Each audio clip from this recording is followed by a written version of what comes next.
Hey everyone, welcome to another episode of Rebel Rewind. My name's Christopher. That's Eric with me as always.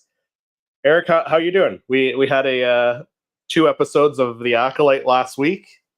Another one coming tonight. What do you think about them? Hold on, there's no audio again. How's that? There we go. All Good. right. Okay. Yeah. Yeah. Sorry. No, I'm liking the first two episodes. The second one a little bit more than the first one. The first one's kind of slow burn, but I mean, for what it is for the first episode, I think it's pretty decent. Also. Yeah. Yeah. Yeah. I really enjoyed it. I like the on location stuff. Like very similar to Andor. You can tell it's shot on location and not in front of the volume for quite a bit of it. And I like the practical sets that they built and the all the costumes for these aliens, and it just feels like old school Star Wars to me. So, but Yeah, I'm also loving like all those alien creatures. yeah, but also the fight choreography looks amazing. The music, I got like prequel feels with all the music. Oh, the music was impressive. Yeah, yeah. Felt like Star Wars. Yeah, exactly. We got Patrick here. He says, "Hello there, Christopher and Patrick? Eric. Are you guys excited for the episode 3 of The Acolyte? Do we get an epic lightsaber battle or something bad revealed about the Jedi?" I'm excited for it too. Thanks for hopping in, Patrick. Yep. Yeah, I don't know. Do you got any predictions about episode 3? Do you think you think this episode's going to be the episode where we get to see who's under that mask? Um, this may very well not be, but then again, it's just me speculating. But I think I was hoping that maybe we'll get Kanaka, but I heard this was an episode that a little controversial, so I'm not sure in what way it's going to be controversial.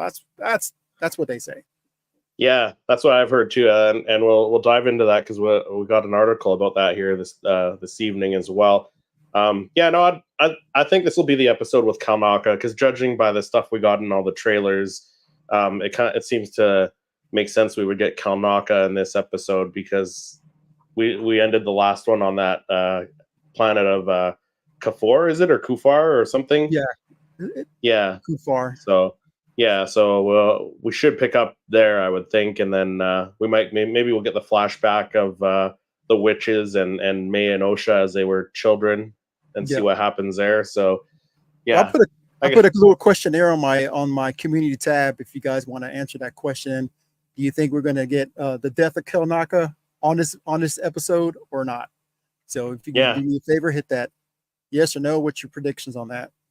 Yeah, and both our links are in the description below, so definitely head over and do that poll that Eric just mentioned, and remember to like and subscribe to our channels for weekly episodes of the Rebel Rewind. So Patrick says, "I hope not."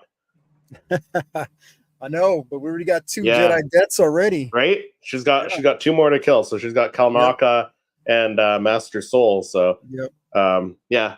It should be interesting if he does die. It should be interesting seeing someone like May who has she's got basic training, right? She's not like fully trained with a lightsaber or anything, but she's got some training. So it should be interesting seeing her take down a 7 to 8 foot tall Wookiee, right? Who's a master in the Force. So I guess we'll have to wait and see, right? So the only way she can do that is by outsmarting them, and I think she was pretty good at outsmarting some of her opponents. Yeah. Tony, Star Wars Sith says, "What's up, fellas? I'm ready for tonight." Tony? We are ready as well, sir. Ready. Right? So let's jump into our first article. We got a bunch of Acolyte related stuff this episode.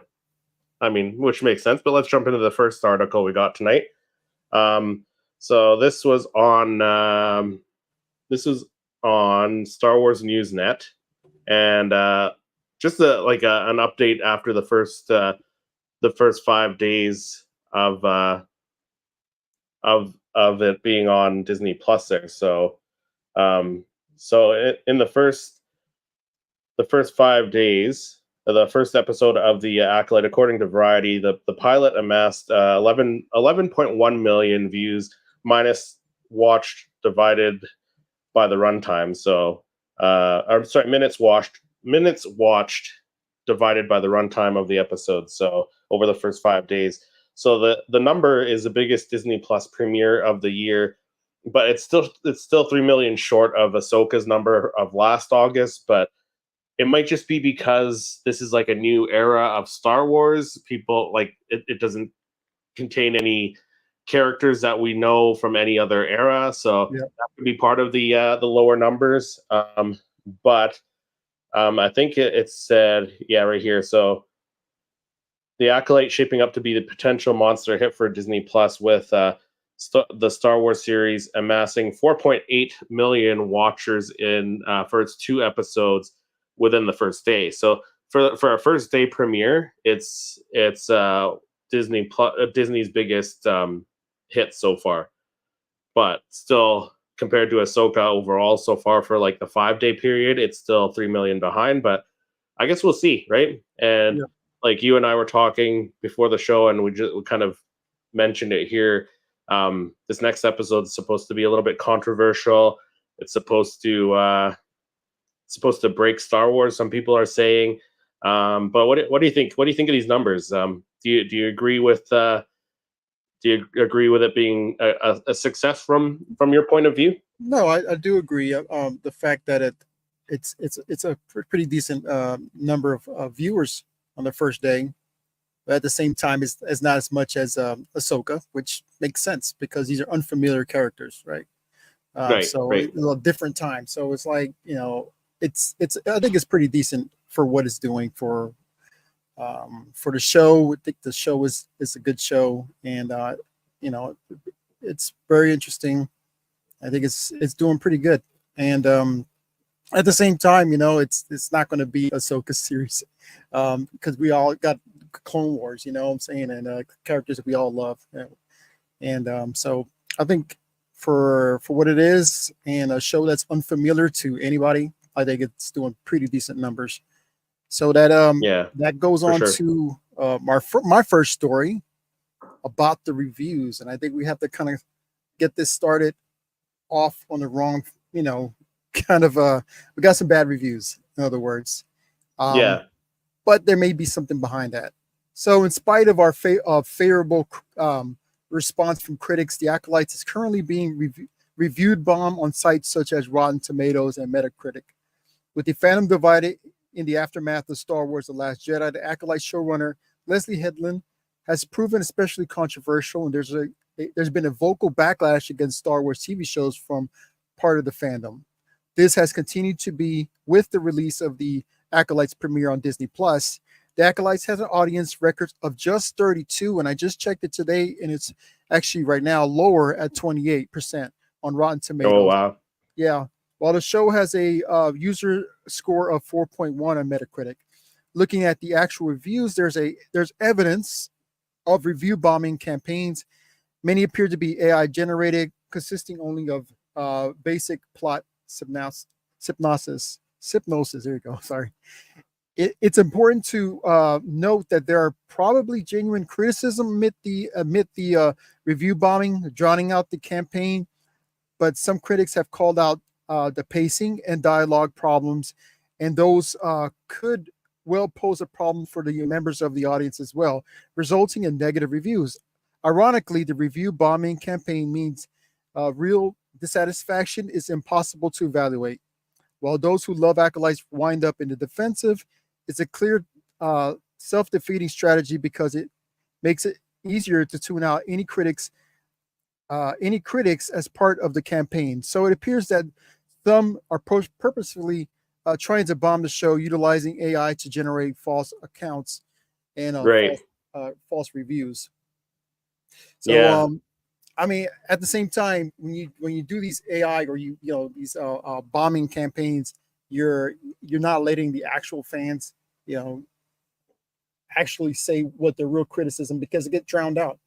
What the actual problems of the show gets drowned out, but by all these other fake, fake claims or fake critiques. Yeah, absolutely. So you're not really helping anybody out by doing that. Not at all. Yeah. Patrick says, "Hey Tony." Tony said, "I hope we get the Sith dude tonight." Yeah, that'd be pretty awesome. Yep.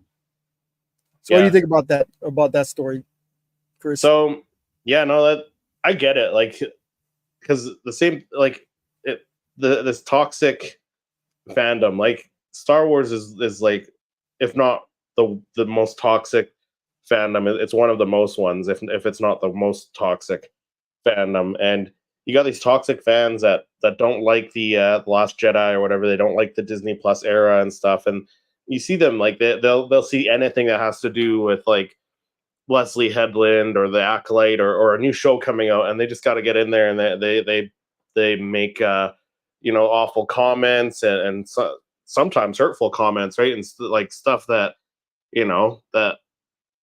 that doesn't even have to do with the series, right? They're not giving the series a chance for whatever reason, but they're making these fake reviews and Yep. stuff like that, and making these fake accounts so they can make it look like it's not a really great show. But it's just awful that it's come to this, right? Like it's yeah, no, it's kind of disgusting that people are doing that for this. And I'm sure it's not just Star Wars, but I feel like I hear it a lot more with this fandom, since it's my main focus, right? My Yeah. main thing, right? So Yeah. but yeah, I no, mean, it's just crazy. It's insane. yeah, for me personally, if I don't like a show, I'm not going to just try to dissuade somebody else from No, liking it. You know what I'm saying? I'm gonna keep yeah, that, either keep it to myself or say the show wasn't good. yeah, Like now I'm enjoying the show, but at the same time, yeah, I may not like how this ends up at the end of it all. But at the same yeah, time, if you enjoy it, who am I to say, oh, you shouldn't like that show yeah. because the show stunk for me? You know what I'm saying?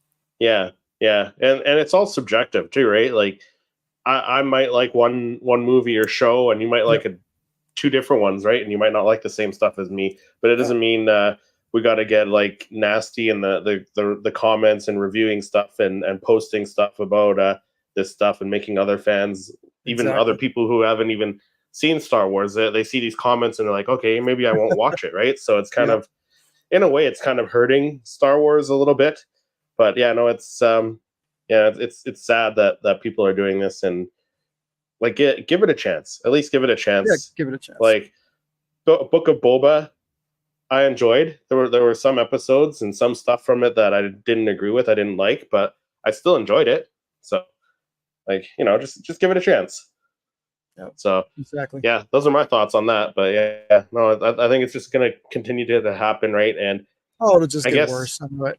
yeah, I guess in a way it doesn't help that like I don't know if it's true. Like I posted a short on YouTube and Instagram about Leslie Headland, and people are saying she was Harvey Weinstein's assistant, and they're just like, smash talking her for that, right? And smash talking the acolyte just because who she was in her past, right? Like, Mhm. you know, Yeah. No, I give her mean, a chance, give her a chance, give the show a chance. You might like it, right? yep. So far, it's So, I'm enjoying it so far. oh yeah, no, I'm really enjoying it as well. Patrick said, I think it's fantastic with the martial arts, lightsabers, Jedi, and mystery. Absolutely. All new era Jedi, bad guys, planets, powers, right? And some familiar stuff with Coruscant and stuff. And Yeah, exactly. It's what cool. I'm assuming is Octo at the end of the first episode, where May meets up with the Sith character. It looks like Octo to me. Yeah, it Every does. time I see it, it looks like it. So I guess we'll see. That's the only planet they didn't have the title card at the beginning when they went there, so they could be keeping that a secret for later. Yep, could very We got well be. Joseph in the chat, said hi. What's the topic? A lot of acolyte stuff, a lot of acolyte talk this week. Yeah, the Sith dude. Yeah, so actually that's the next article that we're jumping into. A possible reveal or a possible just some chat about who that could be. Like, these are all rumors and stuff, so take this stuff with a grain of salt. I even posted a video on my channel the other day about who I think it is. So on the direct, this was posted June 5th. So I think it was the end of last week, a day or two after the series premiered. So episode one and two of Disney Plus, The Acolyte, the first Lucasfilm live action project set in the High Republic era, are out, and they confirm who the titular Sith apprentice is. Apprentice is what I would call him too. So they're talking about the character with the mask. It's got like the teeth, kind of like Abeloth almost. So the show takes place 100 years before the events of Phantom Menace, or a little less, a little more, maybe about 100 years, because I think the titles, not the titles, the opening titles at the beginning, it said it takes about 100 years before the rise of the Empire, which technically would be at the end of Revenge of the Sith, but so it's about 100 years, give or take a year or two. So but anyways, it says takes place during the High Republic. That particular era is known to be an extended period of peace in the galaxy, with the Sith all but forgotten. The first Sith spotted in hundreds of years is Darth Maul in Episode 1, but that doesn't mean that they were ever completely gone. So, who is the Sith acolyte in Star Wars new Disney Plus show? So, a warning: if you haven't seen the acolyte, or maybe you don't want to be teased with this stuff. Again, I think it's all kind of rumors and speculation until anything's confirmed, obviously. So by the end of Episode 1, the Acolyte fans know exactly who the title is referring to. It's Amandla Stenberg's character, May. That's not to be confused with Osha, her twin sister, who happens to be an ex-member of the Jedi Order. Both thought that each other had died, and when they were children on a fire destroyed their home. This led to Osha being rescued by the Jedi and returned to Coruscant. May wasn't so lucky, as she was believed to be dead following the events, and it's revealed that they're both alive. So, as far as fans know, that May is the Acolyte. The mystery Sith Lord says so in his closing speech at the end of the first episode, right? So, to kind of dive into what he said the Jedi live in a dream they believe anyone shares, but if you attack a Jedi with a weapon, you will fail. Steel or laser are no threat to them, but an acolyte kills without a weapon. An acolyte kills a dream. One could argue that May isn't quite the acolyte until she's successful and kills a Jedi without a weapon. But this article is saying there could be more to the acolyte namesake. So right now it's clear that Amandla Stenberg's May is a clear fit for the titular acolyte in question, but it might not be that simple. So Manny Jacinto's character, Chimere, I think is how you pronounce it. He's very, and I gotta agree with it, he's very suspect as far as like his actions go. The height is about the same as the Sith character. If you see the Sith character in some of the promotional trailers, he looks about the same height. Even his little speech that he had in the second episode it's very similar. And like I think we were talking before, like when he met up with May later in the episode, like he overtook her, and we know she's not full power Sith, but she's pretty powerful with the Force. You can tell that, right? When she takes on, he was able to subdue her. So, like she looks stunned too. So pretty much this article is saying there's a good chance that he might be another acolyte, though that would go against the Sith rule of 2. But that's kind of a good thing. Like if you're like a Sith apprentice, your master, you want to take down your master, you're going to try and find a couple people to kind of go work with you and pick the best one, right? To pick the stronger of the two and go against your master and try and kill your master, right? So we'll see. I kind of think Manny Jacinto's character Chimere could be the one under the mask. And as I mentioned, I did a video on my channel, so definitely check that out. But let's get to your thoughts. Like, what do you think? Who do you think the character of Chimere is? Do you think he's No, the another acolyte, or do you think he's the Sith no, apprentice? yeah, definitely. No, no, no. I kind of feel that Manny Jacinto's character is the same character. Yeah, for the same reasons. To be able to subdue her as quickly as he was, she looks Yeah, surprised. He can. It looks like he can overpower her, and yeah, I think he's a little bit more powerful than her, and he could be the Sith. The Sith apprentice, and there'll be another one, but I think for the most part, I think it's looking that way, and for them too. And I think that's probably not a good way to do things, because it seemed a little easy, but at the same time, right. if that's the case, then hey, do it early, like reveal it early, so we get that Yeah, out the way. So yeah, exactly. Because I don't think the reveal of the Sith character with the mask is going to be like a big reveal at the end. It was shown in the trailer that he drops his mask, so I think it's kind of like a mid-season, maybe this episode, but probably episode 4. And then I think at the end of the season, we'll find out there's this bigger Sith Lord, possibly one that we know from canon, or maybe pulled from Star Wars Legends, even, right? So yeah, definitely get it over early. Yeah, yeah. but yeah, and also like another thing I noticed. I don't know if you noticed this, Eric, but when Osha goes into the shop pretending to be May, like you can tell, like in his eyes, you can tell he kind of picked up on her before he actually revealed that, Yeah. hey, I know you're not her. So he's definitely a suspect, and a possible, at least a dark side user, possibly Yeah, competing for the at that acolyte spot, right? So because he was kind of like yeah, toying with her, like, hey, yeah, like absolutely, going back, like, who's gonna talk first?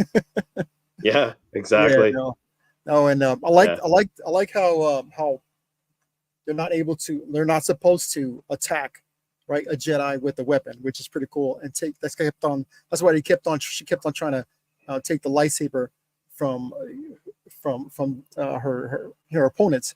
So yeah, I think it's pretty cool is if we're going to get a shot or a time where she's going to be able to get the lightsaber, kill a Jedi, and then maybe possibly bleed the kyber crystal. I think it'd be kind of cool yeah. if we get to see that. That'd be really cool to see, right? Because Yeah, that's how the Sith. That's typically what the Sith have to do, yeah, or I guess going from an acolyte to a Sith or whatever, however it works. That's what they got to do. They got to kill a Jedi and get their lightsaber and bleed the crystal to make it red, right? So mhm. it would be very cool if we kind of see that on the back end of the season, right? So Yeah, yeah. lots of stuff, lots of A lot of questions good stuff. unanswered for We get to sure. see that. That'd be cool. Cool. Kind of cool. Yeah, yeah, All right. So on to my next story here. Okay. So the Acolyte episode titles are a lie. I think I figured it out. Here's a true plot. Okay. So this was written by Thomas Bacon. This is an interesting read. So I'm just gonna try to go through this as quick as possible. So the Acolytes episode titles are a lie, hiding the true plot. And I think I figured it out, says Thomas Bacon. The Acolyte showrunner Leslie Headland joined Lucasfilm fresh from the success of Russian Dolls, earning a reputation of twisting storytelling and an onion approach to her narrative. I'm approaching Acolytes if it was a true mystery, carefully looking at every hint and clue. I'm pretty confident there's a lot of misdirection going on with the titles of episode 1 and 2. It's clearly tapping into the dualism of Amanda Stenberg's two characters, Osha and May. One of the twins is lost and motivated by revenge. The other is found and seeks justice.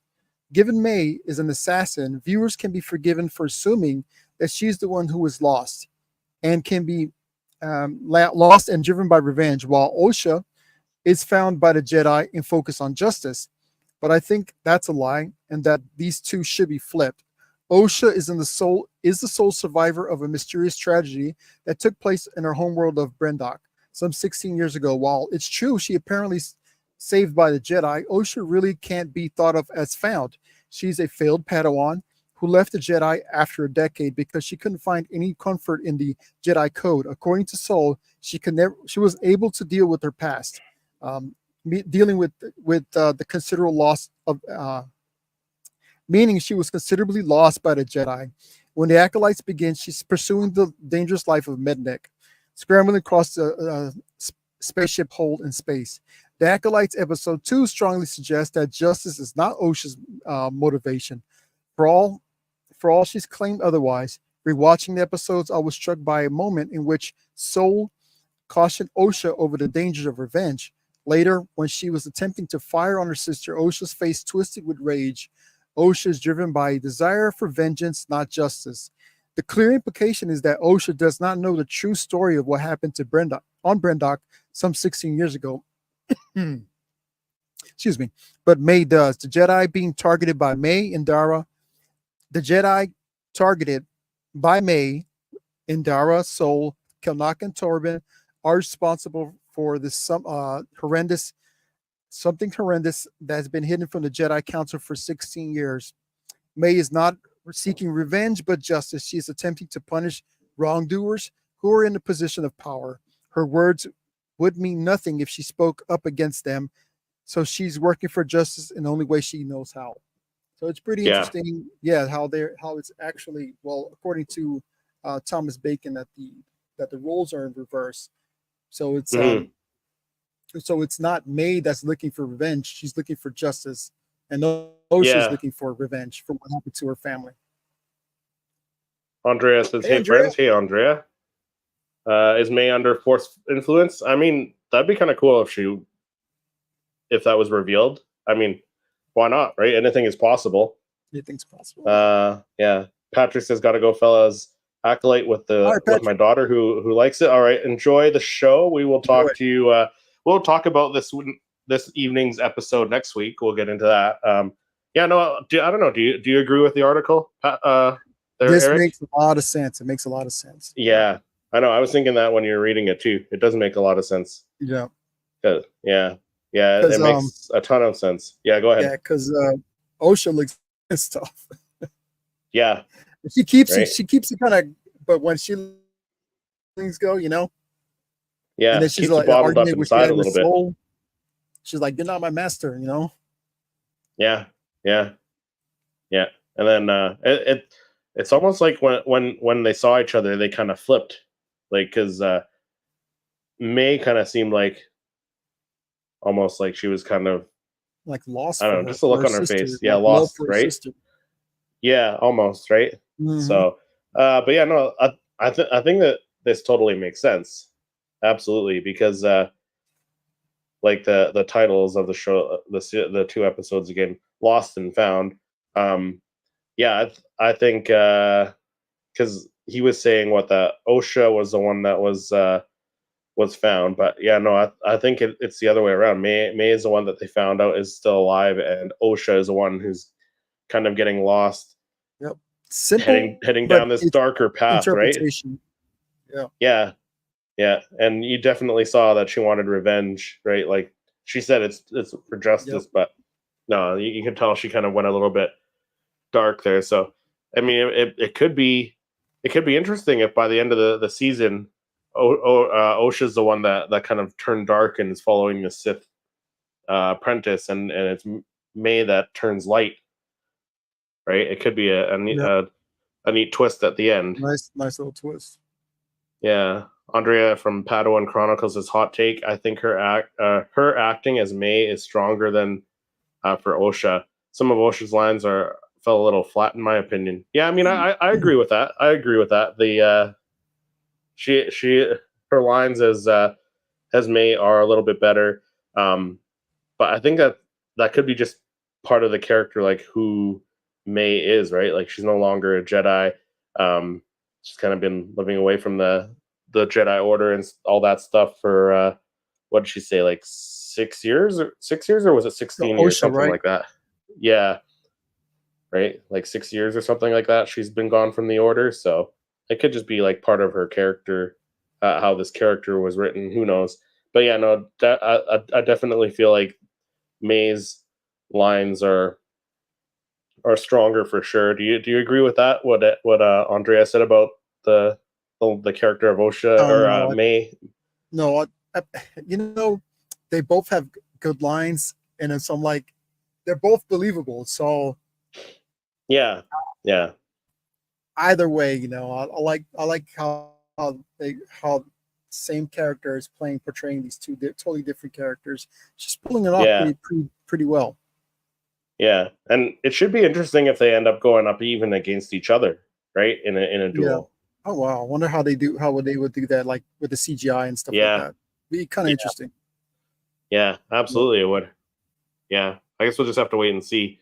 But next, I have a an article about a possible leak from like a plot leak from one of the trailers that we got with Kalnaka. So this was from comicbookmovie.com. So the Acolyte TV spot reveals an unexpected clash, which may be a major spoiler for our upcoming episodes. Again, take it with a grain of salt if it's really a spoiler or not.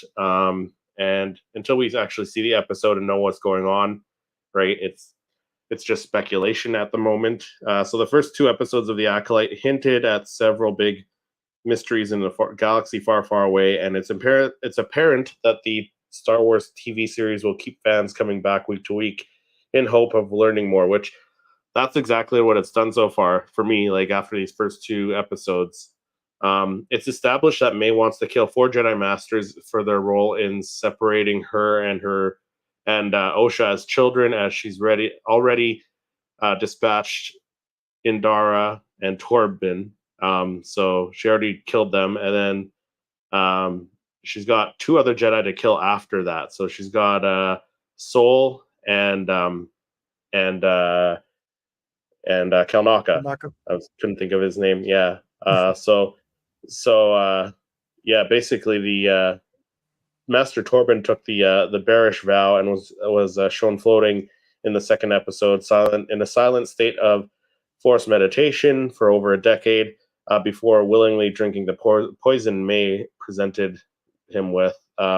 Next on our list, as I mentioned, is the Wookiee Kalnaka, which we saw them. They left off on the planet of Kofar, and the Wookiee is shown leaping into action for a battle with Torben in one of the TV spots. You see Kalnaka jumping with his lightsaber lit, and you see Torben with his lightsaber lit. So for some reason they are fighting, and without getting into further spoiler territory, the article says we can tell you that this scene isn't in the third or fourth episodes provided to critics for review. They are, however, some clues coming up. So be sure to check back here on Tuesday for our in-depth review. So definitely, we'll have all of these articles linked in the description below. But that's interesting that it's not from either episode 3 or 4. So it could happen later, but who knows? Like, who knows how reliable this is, right? So Yeah. it kind of seems like it was from that kind of that flashback era, though, because like Kalnaka's wearing the robes, Hmm. and Torben is a lot younger during that state, so it could be another flashback, maybe from a later episode. But I think it's still from that flashback period when they were younger. So who knows? Well, I guess we'll just have to wait and see, right?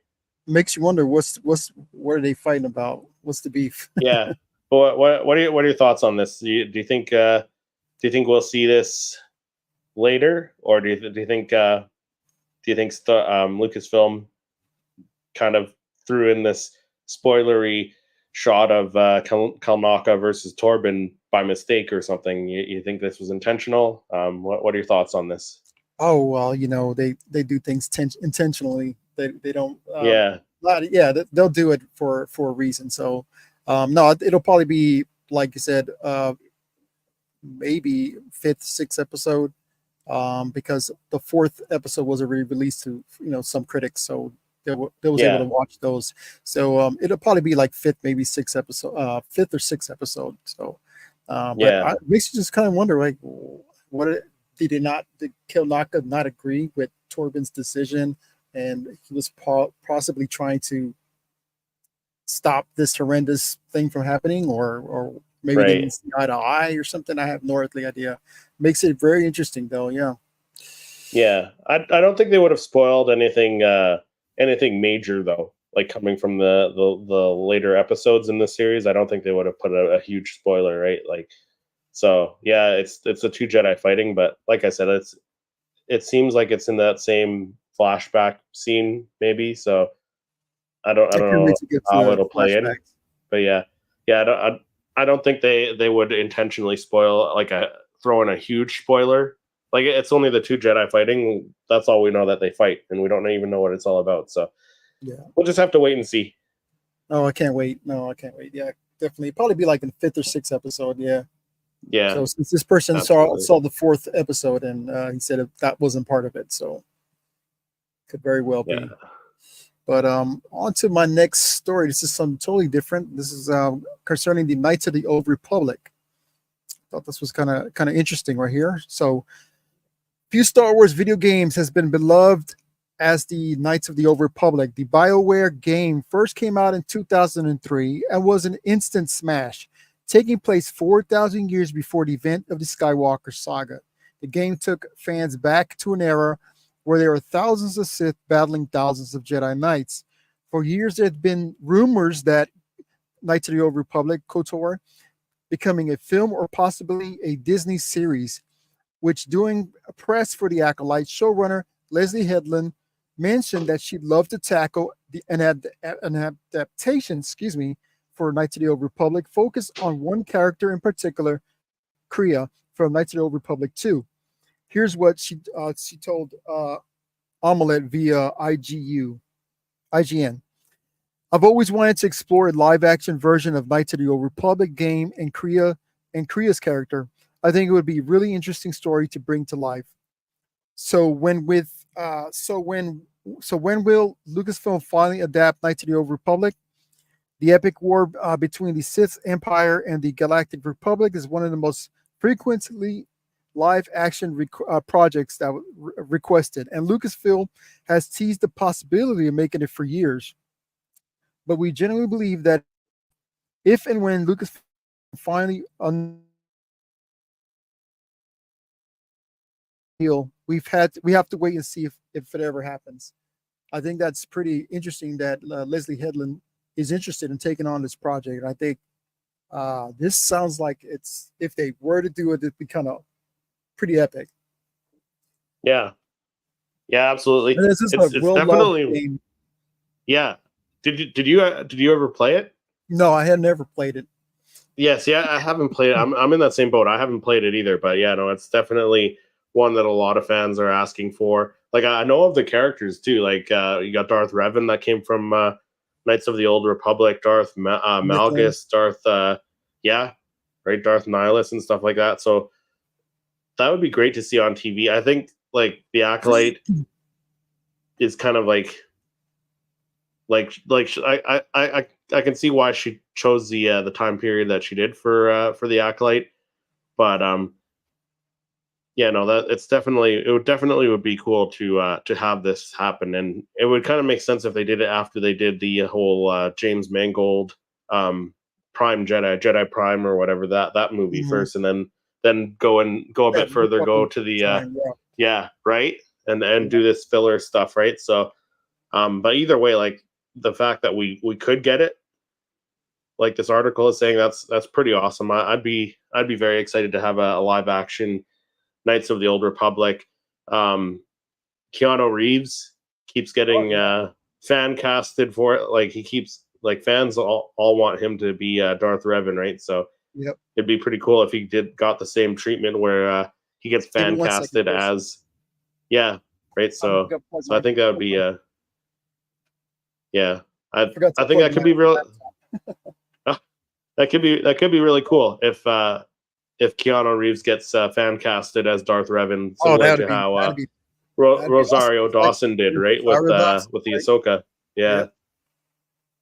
So the next article we're diving into has to do with the episode tonight, which is already up on Disney Plus, which we will check out the title after we're done our articles here. But it's pretty much saying the Acolyte is to reportedly lose everyone after the third episode. Get ready for pronouns in Star Wars. So I know that's gonna tick a lot of people off. That doesn't bother me. Like, Star Wars is Star Wars. You can throw all this stuff in there. It won't bother me a bit. But according to a new report, while the two-part premiere of Leslie Headland's The Acolyte will come across as inoffensive to longtime Star Wars fans of the series, third episode will lose everyone, thanks to some truly abysmal creative decisions.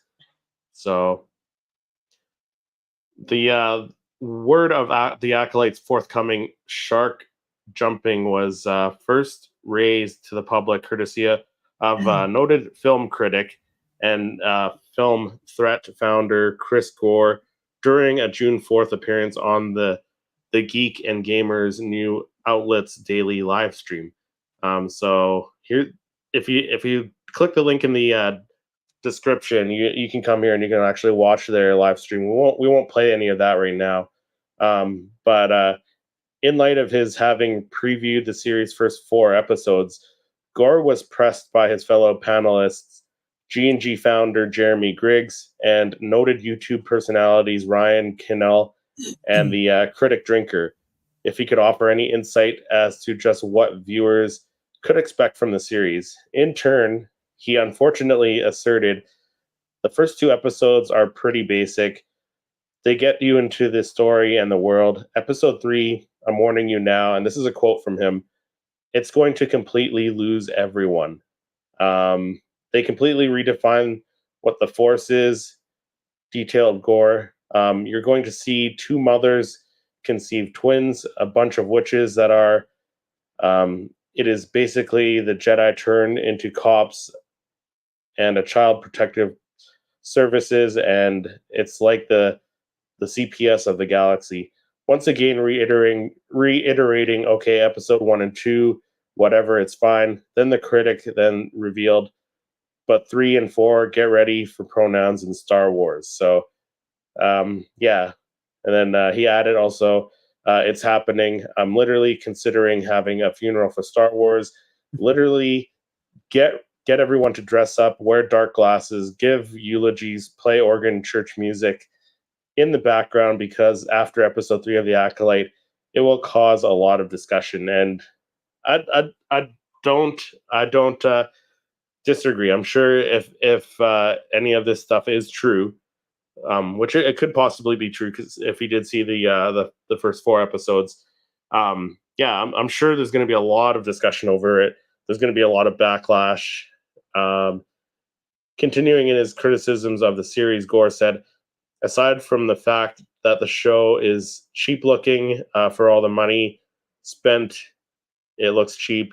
The exterior scenes in the forest look shot on a soundstage. It looks very obvious. It lacks energy. So he's just kind of, I don't know. I feel like he's being very negative about the whole series, though. So I don't know what I don't know. I don't know what to think about it. Like, it's not going to bother me if they bring this stuff in. If they can explain it well enough and make it make sense, I'm all for it. I'm not one of those people who are like not going to watch something because they bring in like pronouns or whatever, or whatever. Like, you know, have 2 mothers be the ones who bring these twins into the world. Like, I bet you when episode 1, The Phantom Menace, came out, and Anakin was conceived by the Force, a lot of people were probably like, I bet you a lot of Christians were all like up in arms about that, right? Because that's very similar to like Jesus being born, right? Mm-hmm. So it's just, yeah, it's going to be quite controversial. I'm sure there's going to be a lot of discussion if any of this is true. But it's not going to bother me. I'm going to watch it, and I'm sure I'm going to enjoy it. But what are your thoughts on it? Oh, wow. It's a lot. I know it's a lot to digest. It's a lot. I just wish That's what's sometimes nowadays how we get it's how directors and stuff view Star Wars as their way of putting how they view the world. Yeah. But at the same time, I like to always go back to I always think that Star Wars is a place a long time ago, the galaxy far, far away. We shouldn't bring our problems or our own ideals of our now world into something Right. in the past. You know what I'm saying? So I don't know. It's I'm like you said, I'll watch it and I'll see how I feel afterwards. Yeah, but I think it could cause a lot of It could very well. discussion, a lot of Yeah. debate if a lot of this is true. But I'm gonna go in with into it with an open mind. I'm not gonna like it's if it's explained well and it adds to the story. I'm good with it, right? Like I'm not against adding this kind of stuff into Star Wars myself. But yeah, no, it should be interesting after watching this episode tonight. So Should be an interesting one. yeah, Should be very interesting. All right, so down to my last story. So this story is from CBR, Josh Kesslinger. All right, I thought this would be a pretty fun one to just to end the story or end the show today. So according to CBR, Josh Kessinger, Star Wars is a franchise filled with lightsaber lores, and the history behind each lightsaber makes it special, no matter what makes them great. Some Star Wars or some lightsabers are truly, some Star Wars lightsabers truly shine. So this is the 10 best lightsaber according to Josh Kesslinger. All right, so let's go and start off with number 10, Count Dooku's curved lightsaber hilt. When I saw that one, that's pretty awesome lightsaber. The way he is able to hold it at that angle, that's pretty cool. yeah, Very and the curved hilt. yeah, Yeah, very gentleman-like. You know, like his style. So Count Dooku's curved lightsaber, while lightsabers had a straight hilt on the end, Dooku's is curved, which allows for better close-up combat and dueling. Got number 9, Rey's lightsaber that she constructed, which is made out of parts from her quarterstaff, which is most notably for the yellow lightsaber blade instead of the usual blue or green lightsaber that the Jedi's usually carry. I think that was pretty cool. Yeah, and it's nice that it's yellow because the temple guards at the Jedi Temple had the yellow blades as well. So it's kind of like she's shown as like a guardian Jedi, right? A guardian of the Force. So very cool. So you got Kylo Ren's lightsabers, memorably in the terms of it as an appearance, right? The crossguard lightsabers, the main blade, the two smaller blades came out of the sides of the hilt, which was to, I think how they explained it was to control the kyber crystal that's cracked in there, and that was the only way it was able to control the lightsaber blade, was to have those emitter parts on the side parts, which pretty cool. When I first saw it, I think that was pretty sick. Right. Yeah. So did I. So yeah, just let me know if you agree with any of these, or if anybody in the comment section. In the comments, yeah. Let us know if you agree with these rankings as well. Yep. Or if they would add something else onto this list. Yeah. So we got the Yoda channel in the chat. Says Sith you have are at it. Made it. Thanks for hopping into the chat. Yes, sir. The Yoda channel. Yeah. All right. So okay. Which one was the next one? I think I kind of messed up on the list here because I have Ahsoka's. We got Ahsoka's at number 7. Ahsoka's. So she has a dual. She wields 2 lightsabers, right? One's the shorter one. It's like katana, and then she has I forgot the name of the smaller one. Smaller lightsaber. I know what you mean. Yeah, I can't remember the name of it either. So similar to Count Dooku's kind of curved lightsaber, which is pretty cool. And then so she had the I think on the Ahsoka series it turned white. She had a white lightsaber that she took the crystals from the. What did she take the crystals from? Brother, and purified it.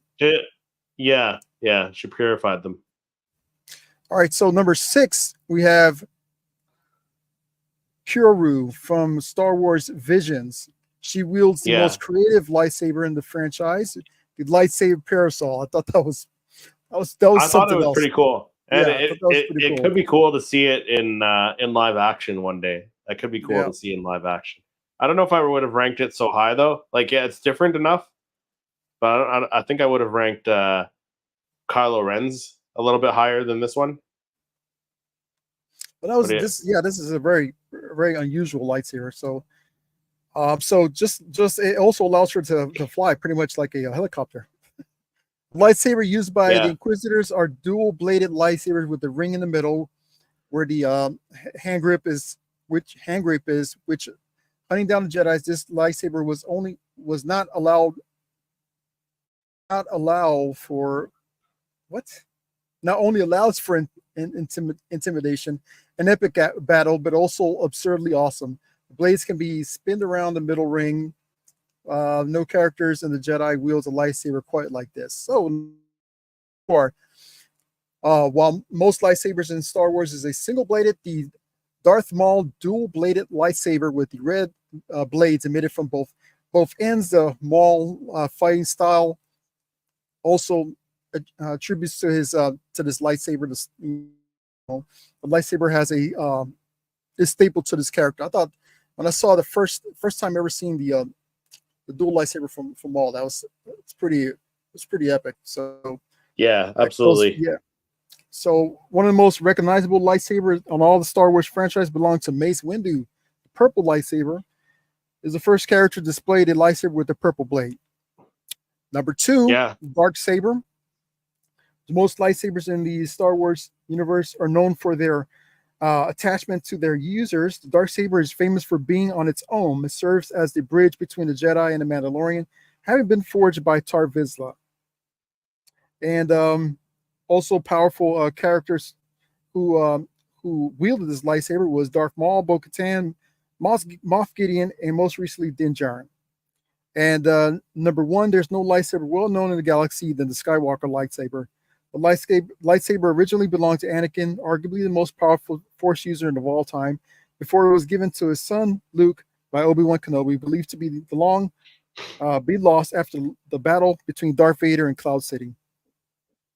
So, I'd love to see if they would add in what's the character the Ronin. I thought that was pretty cool lightsaber too. Yeah, I'm surprised Luke Skywalker's lightsaber from Return of the Jedi isn't on this list, for one. Anakin Skywalker's lightsaber, it's well known. I don't know if I would have ranked it that high. I would have ranked the Darksaber higher than that, Mace Windu's lightsaber higher than that, and probably Kylo Ren's lightsaber. Oh, and Darth Maul's. For me, I don't know. I might be a little bit biased, but I think Darth Maul's is probably my favorite one, just because he's my favorite character. But like the dual blades is awesome too. So yeah, seen as kids and young adults, man, it was pretty awesome to see that lightsaber. Like, what the heck is this? Yeah, right. But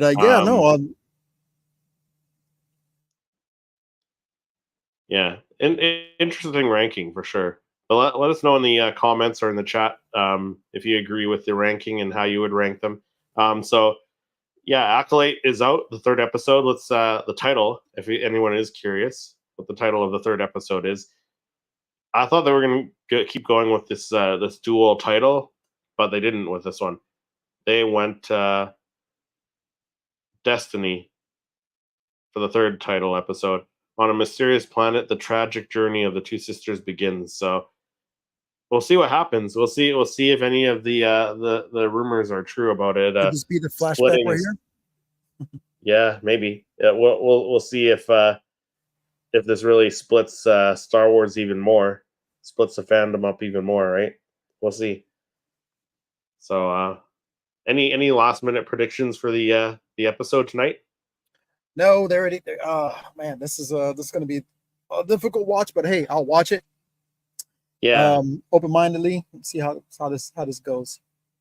Just Yeah. wanted to let you guys know the results, because pretty much we're going to find out yes or no about the community tab. Does Kalnaka die on tonight's Acolyte episode? Split 50-50, no way, and the Jedi Wookiee dies tonight. So Nice. Yeah. I don't know. 50-50. It's tough because like if they do the flashback stuff, he might die at the end of it, or who knows? Maybe they might shock us and have him die at the beginning. Maybe he'll Yeah, die on one of these episodes, and then we'll get a flashback from when he was alive and fighting Torben. Yeah, Torben. Yeah, who knows? I guess we'll have to see. But Acolyte episode 3 tonight. Really excited to check it out, and we will chat more on. We'll talk. We'll give our thoughts on episode 3 next week on the next episode of Yes, sir. Rebel Rewind. But thanks everyone for taking part in the chat, and we'll see everyone next episode. One episode, Chris. Thanks, everybody.